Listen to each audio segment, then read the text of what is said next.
She mocked my proposal plan, laughing with friends. 2 days later, she was begging at my door. I, 29 meters, have been dating Patricia, 27F, for 3 years. Yesterday changed everything I thought I knew about our relation, and I'm still processing what happened. I need to get this off my chest. For context, we met through mutual friends at a housewarming party, moved in together last year, and everything seemed perfect. She'd been dropping hints about marriage for months, showing me ring photos on Instagram, talking about wedding venue. I was actually planning to propose next month.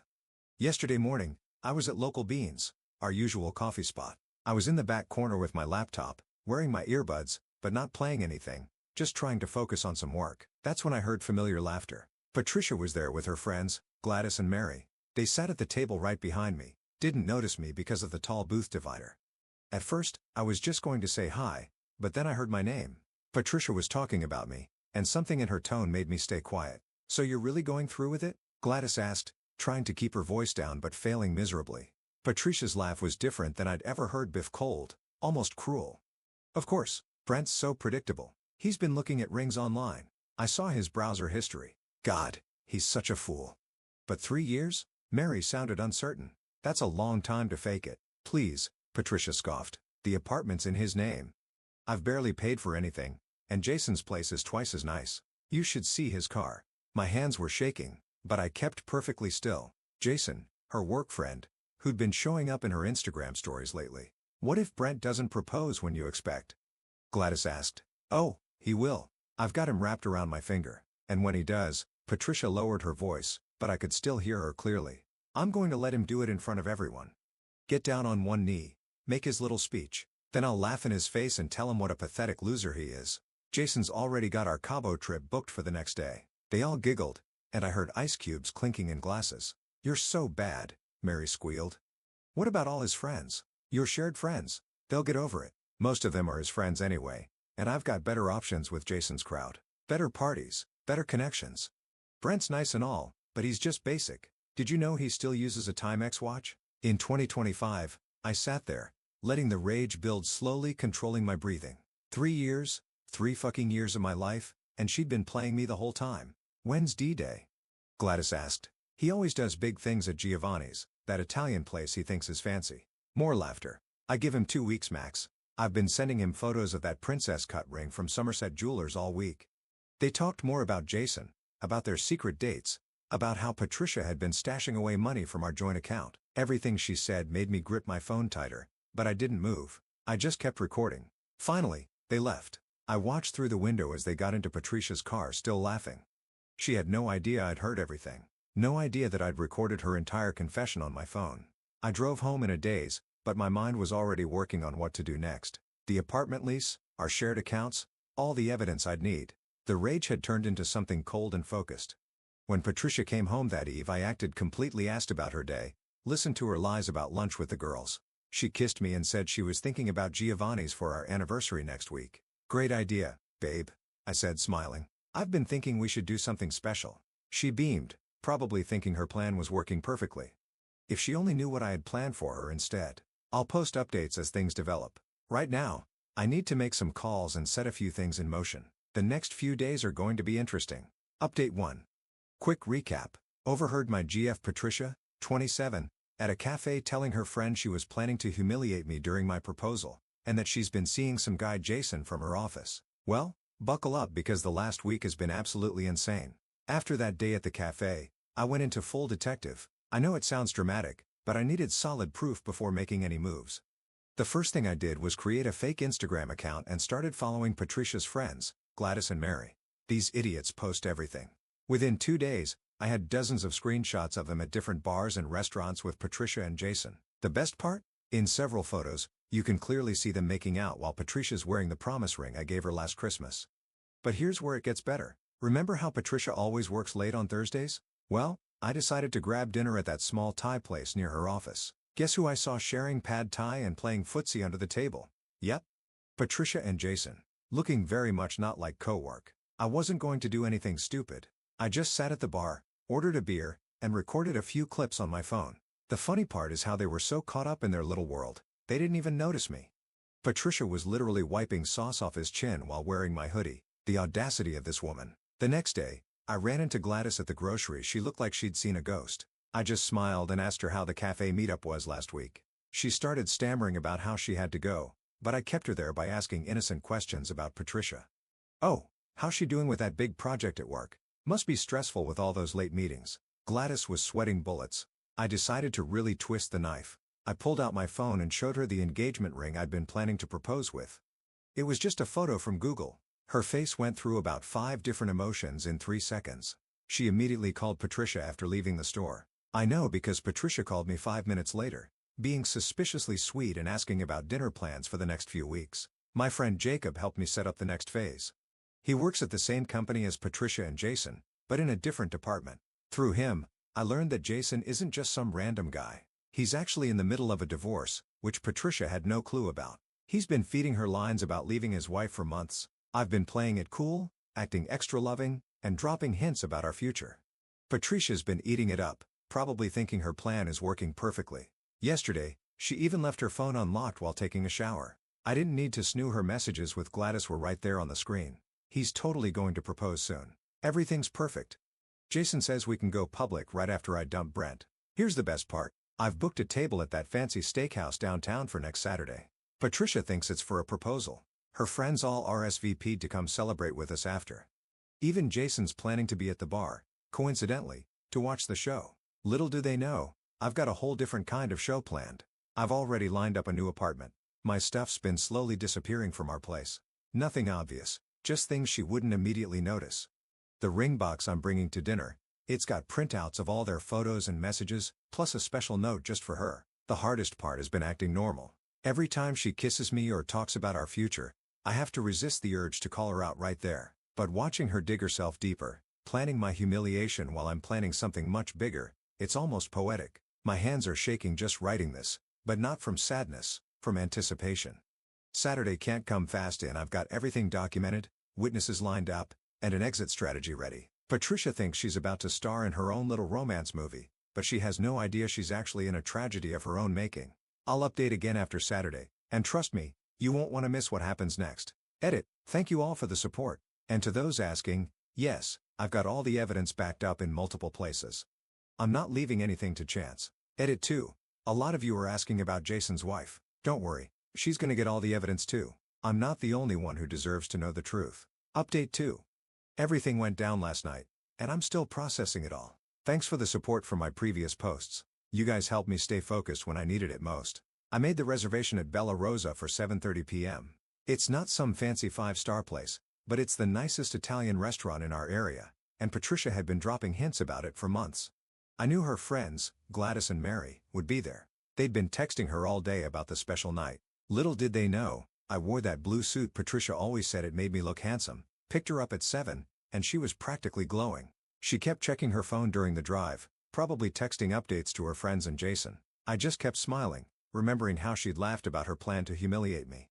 The restaurant was busy, perfect. Her friends were already there, phones ready to capture the moment. I spotted Jacob sitting at the bar, right where we planned. Patricia was getting fidgety by dessert, probably wondering when I'd get down on one knee. That's when I did something she didn't expect. I stood up, but instead of reaching for my pocket, I picked up my wine glass. "I'd like to make a toast," I said, loud enough for nearby tables to hear. Patricia's face lit up. Gladys already had her phone out. "To Patricia," I started, "who's been sharing my life for 3 years." She was beaming. "Who's been sharing her life with Jason from accounting for the last 8 months? The smile froze on her face. I pulled out my phone and played the recording from the cafe. Her voice filled our corner of the restaurant. "I'll brutally dump him after he proposes. Jason and I already have plans for a weekend getaway to celebrate." The color drained from her face. Gladys and Mary sat there with their mouths open. "What's funny," I continued, keeping my voice steady, "is that Jason never told you he's married, did he?" That's when Patricia lost it. She jumped up, knocking over her wine glass. "You fucking asshole," she screamed. "You set me up." The restaurant went dead quiet. "No, Patricia. You set yourself up. I just decided not to be your punching bag." I turned to Gladys and Mary. "Did you know she was planning to humiliate me? Or were you just happy to play along?" Mary started crying. Gladys tried to stand up for Patricia. "You don't understand." "Oh, I understand perfectly." I cut her off. "Check your phones.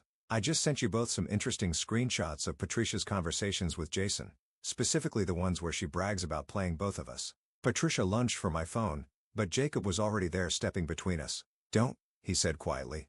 That's when she really lost it. "You ruined everything," she screamed, mascara running down her face. "I had it all planned. Who the fuck do you think you are?" The manager came over. Patricia was still screaming about how I'd betrayed her. Ironic, right? Jacob helped me handle the bill while she was escorted out, still yelling. Gladys followed her, but Mary stayed behind. "I didn't know," Mary said, looking sick. "She told us you were controlling, that she needed a way out." She showed me her phone. Patricia had been spinning lies for months, painting herself as the victim. I walked out to find Patricia sitting on the curb sobbing into her phone, probably calling Jason. Good luck with that. His wife found out last week. Gladys was trying to comfort her, but backed off when she saw me. "How could you do this to me?" Patricia whimpered. The rage was gone, replaced by something pathetic. "I loved you." "No," I said. "You loved what I could give you. There's a difference." I got in my car and drove away. She kept calling and texting all night, switching between threats and begging. I blocked her number. This morning, my phone exploded with messages. Apparently, Patricia showed up at Jason's house at midnight causing a scene. His wife called the cops. Now Patricia's all over our friend group's group chats trying to spin the story her way, but the screenshots and recording are already out there. No one's buying her version anymore. I should feel bad about how public it all got. But you know what? After hearing her laugh about planning to humiliate me in front of everyone, this feels like karma. Jacob's taking me out for drinks tonight, said I need to decompress after all this. He's right. My hands are still shaking when I think about it. Not from sadness though. For the first time in months, I feel like I can breathe again. Edit, someone asked in the comments. Yes. I have her stuff from my apartment boxed up. No. I'm not dealing with her directly. Her sister's coming to pick it up tomorrow. Edit, someone asked in the comments. Yes. I have her stuff from my apartment boxed up. No. I'm not dealing with her directly. Her sister's coming to pick it up tomorrow. Edit, 2. Thanks for all the support. And no, I'm not interested in your sister/cousin/friend who would never do something like this. I need some time to myself. Finally, update. It's been 2 months since the restaurant incident, and holy shit, you guys won't believe how things have unfolded. I've been getting tons of DMs asking for an update. So here it is. Remember how Patricia was crying and begging outside my apartment? That was just the beginning. The next morning, I woke up to 47 missed calls and a flood of text messages. She'd spent the entire night alternating between threatening me and begging for forgiveness. Classic. But here's where it gets interesting. Remember Jason? Her side piece? Turns out his wife works at the same company, just in a different department. Someone, definitely not me, sent their entire text history to her work. The fallout was nuclear. Jason got fired because he was Patricia's supervisor, and workplace relationships with subordinates were strictly against company policy. Patricia got axed too, but not before having a complete meltdown in the office. My buddy Jacob, who works in their building, told me she literally flipped a desk and started screaming about how I ruined her life. Security had to escort her out while she was yelling that she'd make me pay. Real classy Patricia. But karma wasn't done with her yet. Remember those screenshots I collected? The ones where she bragged to Gladys and Mary about playing me for a fool and planning to humiliate me? Well, they somehow made their way to our entire friend circle's group chat. Not saying it was me, but, hey, my finger might have slipped. The best part? Her friends turned on her hard. Mary actually came to my place to apologize, saying she had no idea how deep Patricia's manipulation. Apparently, Patricia had been spreading lies about me for months, telling everyone I was controlling and borderline abusive. The screenshots proved otherwise, showing her bragging about how she could make that idiot buy me anything and how she was only with him for his money. Joke's on her. I'm not even rich. Patricia tried damage control, but it backfired spectacular. She showed up at our favorite bar where everyone hangs out trying to tell her side. But Gladys, who'd been her best friend for years, just stood up and said, "You're pathetic," and we all see it now. Patricia threw her drink at her, got banned from the bar, and ended up crying in the parking lot while everyone watched. Yeah, not her finest moment. The apartment situation is what really got her though. We lived separately, but she'd been bragging to everyone about moving in with me after the proposal. She'd already given notice at her place, expecting to move in with me. Now she's crashing on her cousin's couch because no one else will take her in, and with no job, she can't afford a new place. Last week, she showed up at my job site causing a scene, started screaming about how I owed her for 3 years of her life. My crew just stood there filming while she had her meltdown. That video's gotten quite a few views on our local Facebook. Not that I care, but it's kinda satisfying. But here's the real kicker. Remember the ring she thought she was getting? I took that money and booked a solo trip instead. Posted some pics at this amazing beach place. Patricia lost it when she saw them. Sent me this long paragraph about how that should have been our vacation money.